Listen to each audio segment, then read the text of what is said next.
situated. All right, good afternoon, everyone. My name is Matt Dunnigan. I'm the Executive Director at the Florida Sheriff's Association. I'd like to welcome you all here today. Sir, some really positive news about the strong partnerships we have between the federal, state, and local law enforcement. Our first speaker, and I'm honored to introduce her, is Madison Sheahan, the Deputy Director of Immigration and Customs Enforcement. Madison Sheahan.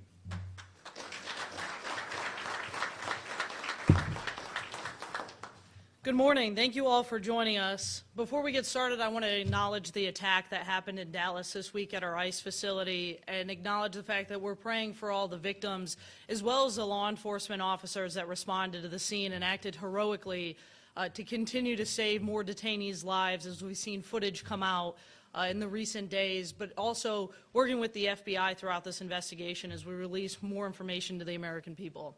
So with that being said, I want to acknowledge why we're here today. Today we're here to announce a historic agreement with the state of Florida, a 287G program that started on January 20th, thanks to President Trump. After the passage of the Big Beautiful Bill, we were able to put in historic funding into our 287G officers. This is funding that can go straight to equipment, to the work that's being done out on the street, and to other supplies and resources that our officers need. The state of Florida has truly put up historic numbers of support for our 287G program, with over 4,700 officers statewide executing arrests on criminally illegal aliens, to include a Mexican citizen that was arrested by the Highway Patrol for DUI, battery, disorderly conduct, and the list goes on, including a Polk County arrest of somebody convicted of fraud over $20,000, including had been removed from the United States more than 3 times. We also have a list of arrests here for Mexican citizens, including possession of methamphetamines, burglary, resisting arrest. We have Venezuelans with a list of drug paraphernalia and large amounts of drugs in their possessions. We've had misuse of passports, fraud, misrepresenting themselves, concealing of dangerous weapons, and the list goes on and on.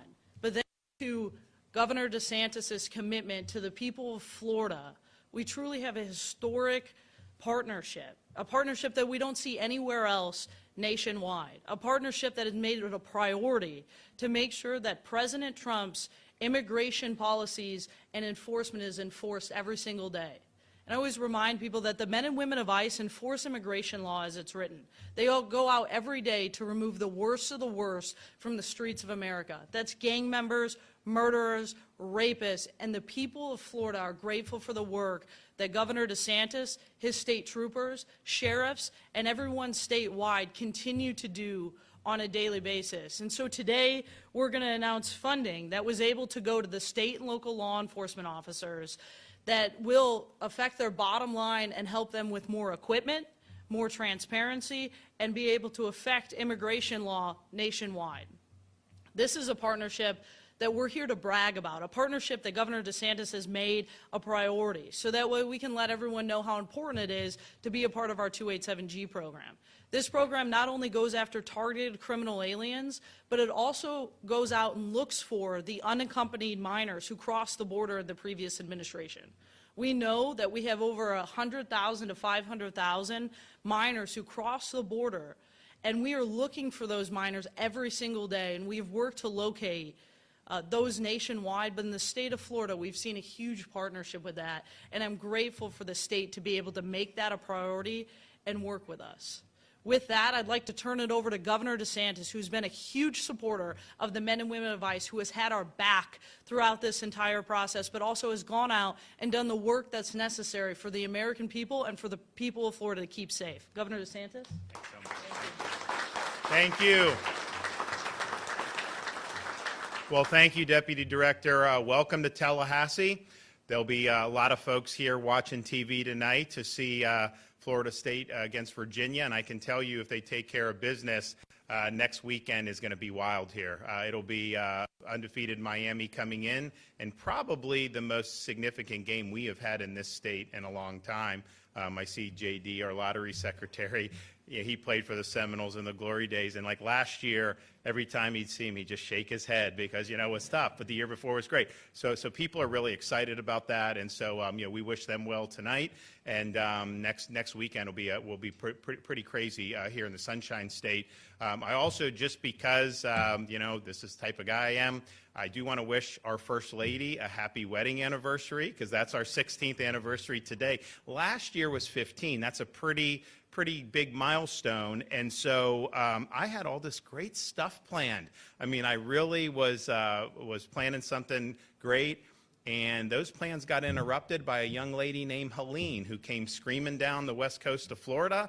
And that was really difficult. And then we had to deal with Mr. Milton after that. And so that was a 4 to 6 week blur that we weren't able to do. So happy 16th anniversary to Florida's First Lady, my wife, Casey.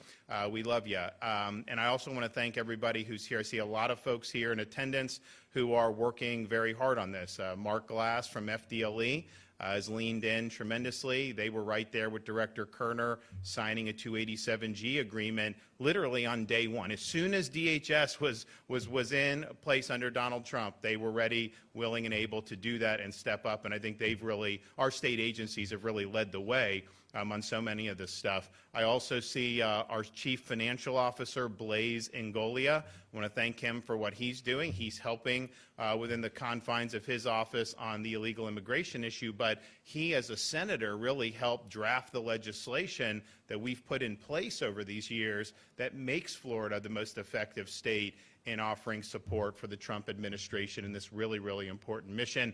You may see him out and about now. He's tussling with some of these local politicians about, do you need to spend this much? Why not reduce people's property taxes? And I know people want to see a lot of relief on that. I also see Kevin Guthrie, Division of Emergency Management. Now, they're doing great stuff with some of the processing and detention leading into deportation efforts, both Alligator Alcatraz as well as the deportation depot. I know they're working on a Panhandle Pokey, and who knows what else after that. If it can be mission critical, we want to be helpful. But the fact that he's here today means that we haven't seen any violent change in Invest 94, because I told him, I said, they say it's not going to hit us, but I just, so he's monitoring that, and obviously we'll be monitoring that going forward. So, and there's other people here doing great stuff, so many great sheriffs throughout the state of Florida. I think it's really appropriate that we're here at the Florida Sheriff's Association. I mean, Kerner was just down in Brevard County with Sheriff Ivey.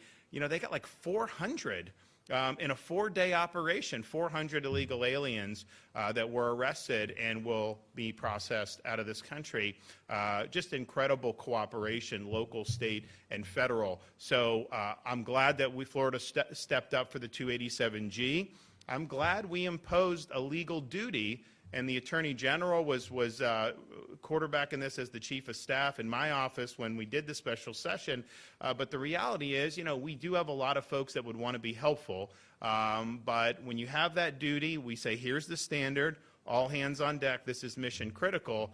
That has been really important. And other states, I think, could learn a lot by what Florida's done in that situation. But when we've done all this stuff, it's funny because you'll have people in the media, they never talk about how much money is being spent on liberal initiatives. It's just like you never want to mention that, right? But on anything with immigration, it's like, how much does that cost? This, that, and the other thing. And the reality is, and what we said from the beginning is, this is supporting an important federal mission. These things, like the detention facilities and stuff, those are going to be reimbursable. Our sheriffs are going to be able to get reimbursement. Our state agencies are going to be reimbursement. And some people tried to say that that wasn't going to happen. And I think today, with these checks, this is just the beginning. It's showing we're stepping up, doing the right thing.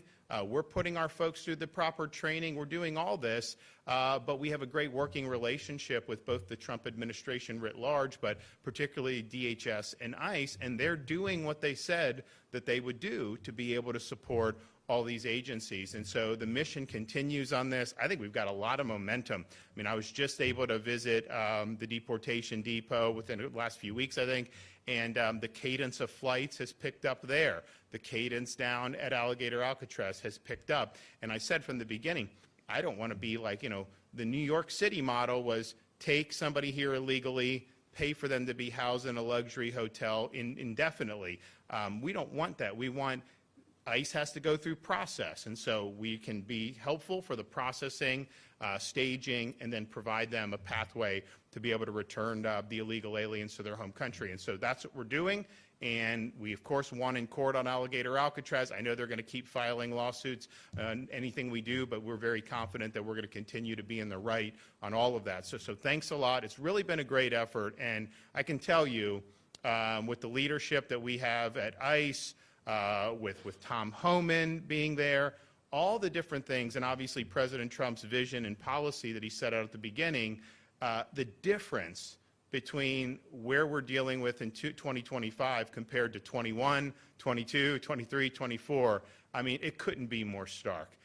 We were in a situation where ICE was getting no support from the White House under Joe Biden as president. There were illegal aliens released based on administration policy. You know, we had people that were victimized by criminal aliens because of the lax attitude, well, actually the intentional attitude of the Biden administration.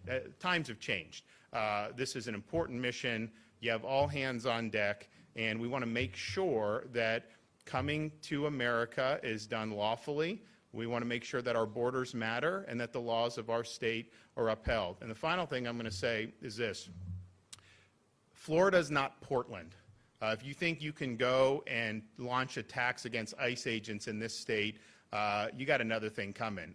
We will hold you accountable very swiftly and very severely. The people that are working for ICE are being charged with enforcing the laws of the United States of America.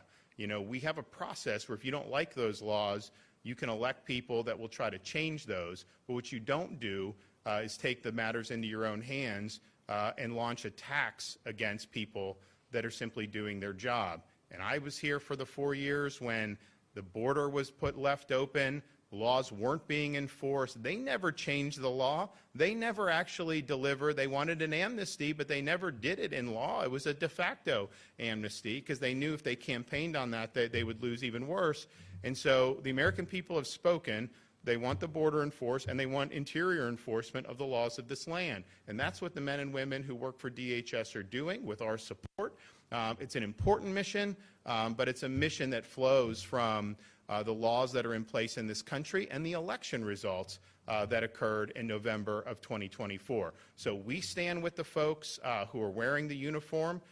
We are not going to tolerate any of this that you see in some of these other jurisdictions. And so just be forewarned, if you want to take a pot shot at an ICE agent or any law enforcement, you are going to have severe consequences. And one of the fellows that will be responsible for ensuring that the state continues that is our Attorney General.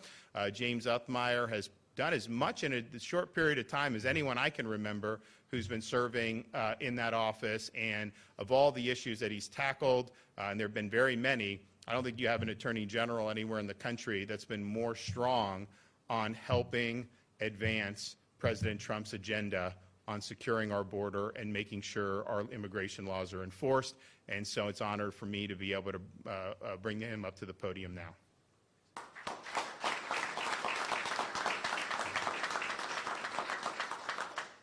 Thank you, Governor. Florida is all in on helping the Trump administration to deliver on their promises to secure the border for once and for all, and to detain as many illegal immigrants as possible and get them back where they came from.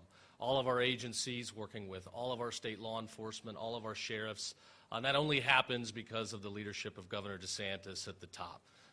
The tone is set, we have our orders, and we're going to carry them out, and we will deliver for the Trump administration. It's amazing what happens when you enable law enforcement to actually enforce the laws. We've got record crime lows here in Florida. They keep getting lower, and it's because we get it.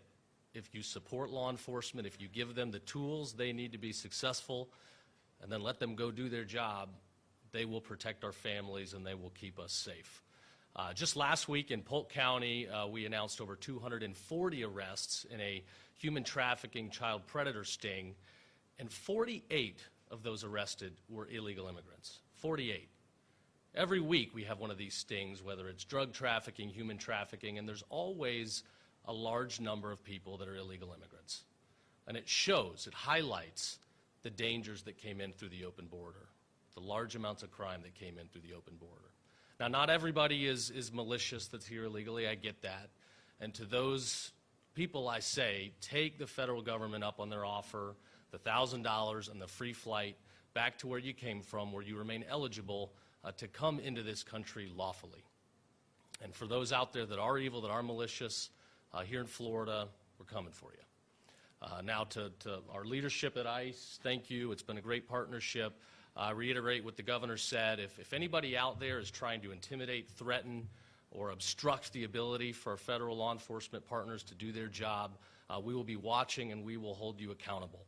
We launched a partnership with our state police and ICE where if people are doxing or revealing personal information about these federal agents or their families, we're going to be there and we're going to hold you accountable. That is against the law.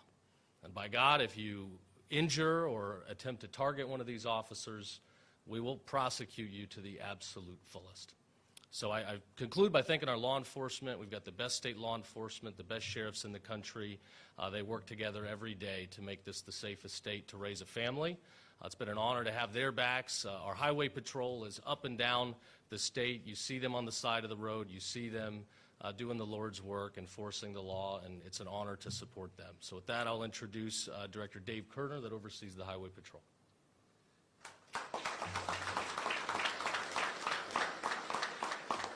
General, thank you for that introduction, and given my present company, there's really not much more that I can add to this dialogue, but I do want to take a moment because there's a part of my job and my responsibilities that I cherish, and that's being a part of this initial effort in the state of Florida to lead the nation in immigration enforcement, and that is happening because of the leadership of our governor, who's been the tip of the spear, leadership of our president, and just incredible partners at ICE, at DHS as a whole, Border Patrol.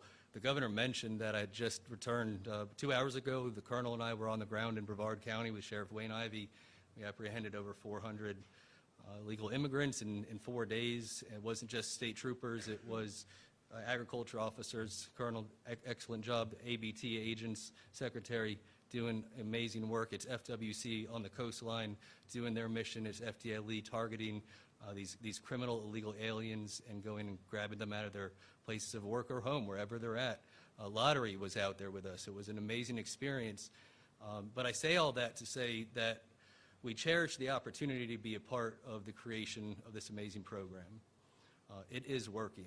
We did 404 days. The Florida Highway Patrol alone probably eclipsed 5,000 since March of this year. When we go back and look at the numbers, it's probably going to be over 5,000 as of today. The Department of Financial Services, special agents were out there with us as well, Mr. CFO, and we appreciate their contribution. Our commitment to this mission is sincere. We have created a full-time immigration enforcement unit in the Florida Highway Patrol, perhaps the first one at a state or local level in the nation. But what was astounding and amazing to the colonel and myself was how many troopers applied to be in those 20 positions. I believe it was over 100 or more applied. It's because they believe in the mission so much that they want to do it full time. Nearly 2,000 of our troopers are 287G certified, but we have a core passionate group because they see what this epidemic has done to our communities. They see what it's done to the quality of life. They've seen what it's done to officer safety and the safety of our families. And so we're very serious about this mission. Our troopers are starting to experience doxing as well, and we're going to start seeing that throughout the entire state and local law enforcement space. Director, Deputy Director, our commitment to you, and Garrett knows this, Garrett Ripa, the Field Office Director, we have your backs 1,000%. We will stand with and by your agents and your officers every day, and we're honored to do it. The only way that we're able to apprehend so many people in such a short amount of time is because of the partnership with the Florida Highway Patrol and our state law enforcement and our local county sheriffs and the Department of Homeland Security. We work as one team, and this model is really becoming very effective here in the state of Florida. We hope, and I think I speak on behalf of everybody in this room, we hope to see other states adopt this posture in immigration enforcement. And then the final point that I'd make, especially with the CFO here, with the Florida Agency for Financial Oversight, we are honored deeply honored to receive, I think it's $13.6 million today on behalf of the Florida Highway Patrol, not just because we can use those funds to make our operations safer and more effective, but that it's an investment in the right thing, and it's a recognition from the President, from you, from the Department of Homeland Security, that we are doing a good job in the state of Florida, and we're honored to be on the team. Thank you very much for having me here today. It's my honor to invite Sheriff Hardwick from St. Johns County, who just his agency alone, as I understand, over 700 independent 287G arrests, leading from the front. Thank you for being here, Sheriff.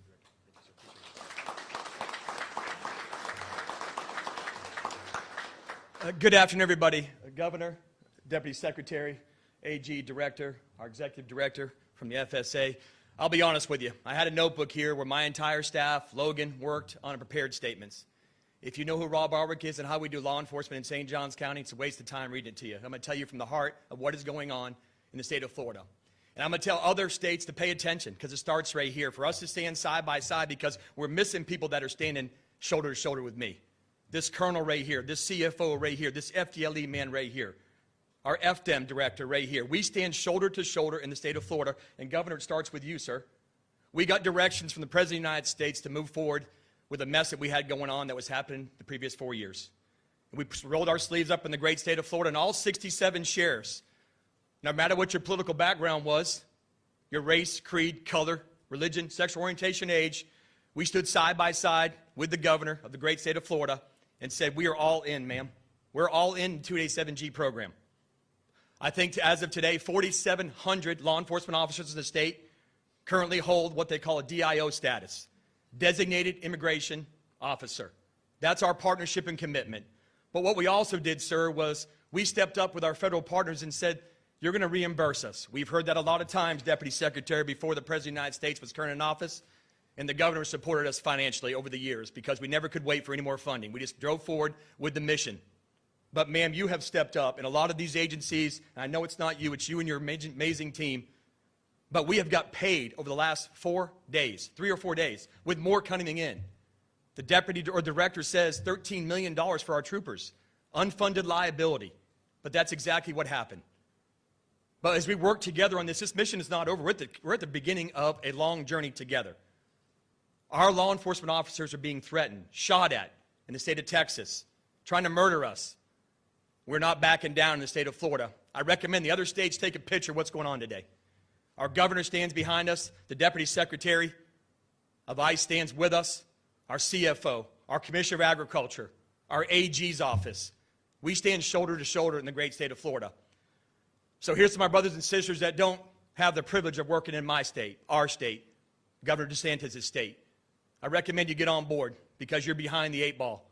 Our federal partners are sitting there with a checkbook ready to write. It's not lip service. It's real. We are not here for a photo opportunity today. We're here to tell you it's going on. It's actually happening, and we're being reimbursed.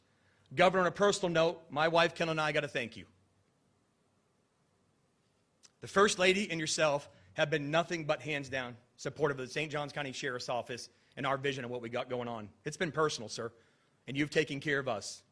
I also want to take a moment to say thank you to the legislators. You've been phenomenal to the St. Johns County Sheriff's Office, but more importantly to our law enforcement in the state of Florida. Our Senate President, our House Speaker, it's a special thing we got going on here in the great state of Florida. Again, Deputy Secretary, thank you for giving us an hour of your time upstairs where she physically listened to some of the things that we can make better. And she didn't make a promise, she made an agreement. We'll make it better, Sheriff, and I know you will, ma'am.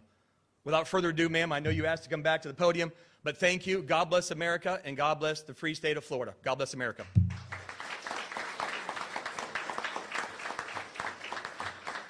With that, I'll announce the exciting part. So thanks to President Trump and Secretary Noem's big, beautiful bill, we are able to give out $1.7 billion to state and local law enforcement. Today, I'd like to present a check to the state of Florida for over $28 million and to local law enforcement for over $10 million.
with that, again, thank you all for coming today. The governor and I, as well as the sheriffs up here, will take a few questions related to 287G.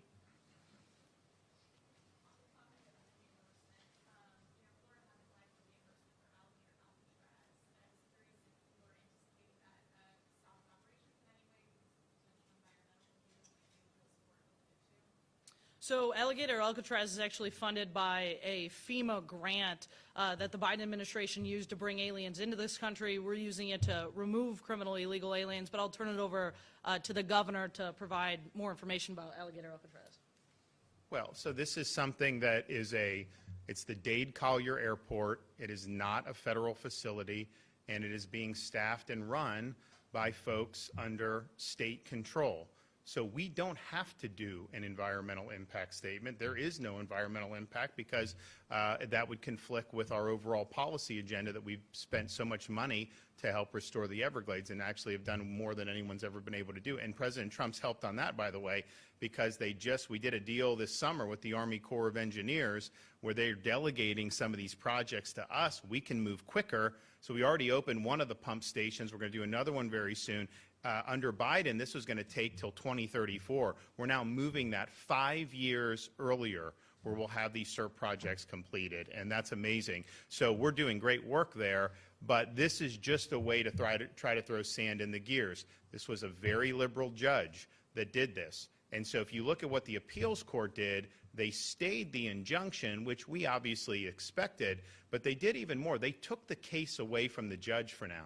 Because I think that the appeals court knew this judge is up to no good. She's going to try to manufacture something to try to throw sand in the gears of this. And so that judge has the case totally taken away from her purview. It is going to go to the 11th Circuit. Look, we will win this eventually one way or another. By the time this winds its way through, who knows what will even be necessary at that point. But that was not good. Now, what I would say to DHS is, yes, we know that's not true.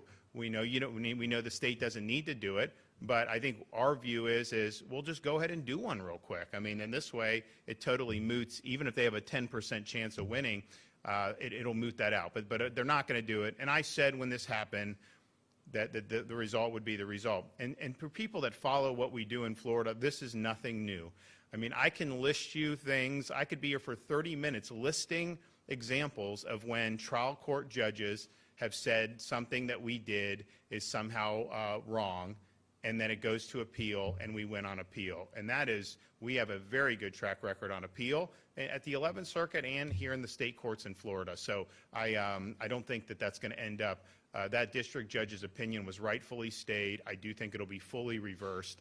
But even before that happens, she doesn't have any jurisdiction over this case, and I think that's very important.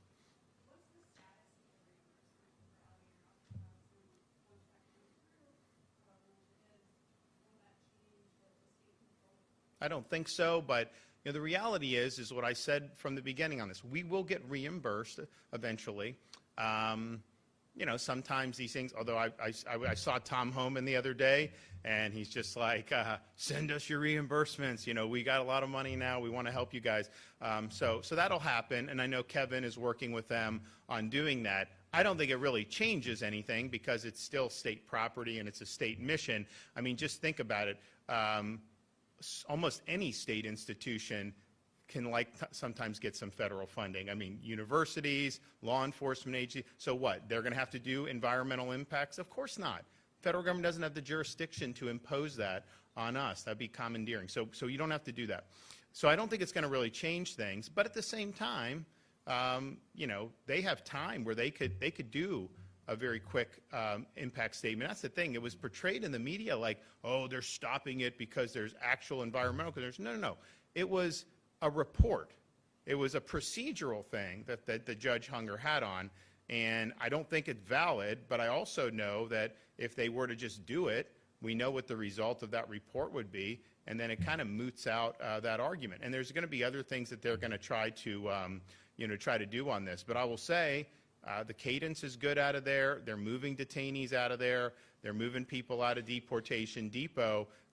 What's the cadence of the flights at Deportation Depot, Kevin? Pretty good, right? Next week will be at 5 a week. 5 a week. So there you go. That's up there in Baker County. up in Northeast Florida. So, you know, this is what it's really all about. It's a great partnership. And again, we don't decide who goes to these facilities. That's ICE. But then we have the ability to help process, offer them an off-ramp to go somewhere else or go back home if they don't want to go, and then have them staged so that DHS can take and fly away. At Alligator Alcatraz, that's very easy because that's like 2,000 feet away. You just take them to the runway. At Baker, you got to move to Lake City. They've also done some stuff out of Jacksonville, Cecil Field. It's not like it's a huge burden, but it's just a little bit more with having to do the transport. But that cadence has been very, very positive.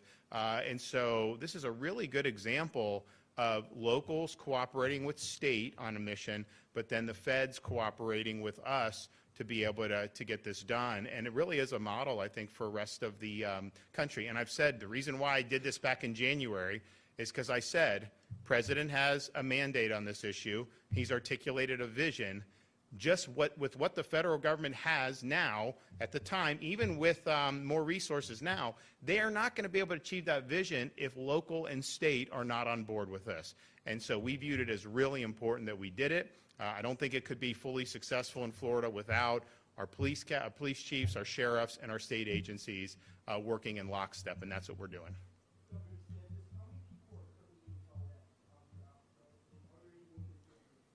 It's all military-age males, I think, at this point. And the census goes, it varies. But what I will say is we're getting to the point where the folks that get processed in there, you know, there's a pretty quick turnaround.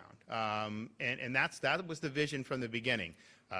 My job is not to just put people up indefinitely. That's what they were using those funds to do in Manhattan. That's why, like, people would go visit New York City. It was hard to get a hotel room. When people went to the Army-Navy game in Foxborough a couple years ago, like, the veterans couldn't get hotel rooms because the Massachusetts governor put all the illegals in these hotels, and we're doing it at taxpayer expense. So that's not our vision. Our vision is to be able to help. Now, what ICE has to deal with, there's a lot of bureaucracy involved with this. And, you know, it makes the issue tough because you can have a president like Biden open the border, neuter interior enforcement, 10 million people come in, then you have a president elected, President Trump, on the agenda to clean that up and stop it. But it's not as easy as just snapping your fingers. It's easier to violate the law and let them in than it is to enforce the law and get them out, because there's all these different things, regulations, bureaucracy. And there is due process. People say there's not. They are getting due process because there's lawyers, there's a whole bunch of stuff involved. So it's a big maze that they have to deal with at DHS. So our role is to really help facilitate that. We understand that they just can't just find someone on the street and immediately. They do have to go through a process. That's the whole reason why we're doing all this. But we want to make it as efficient as possible so that we can get the job done.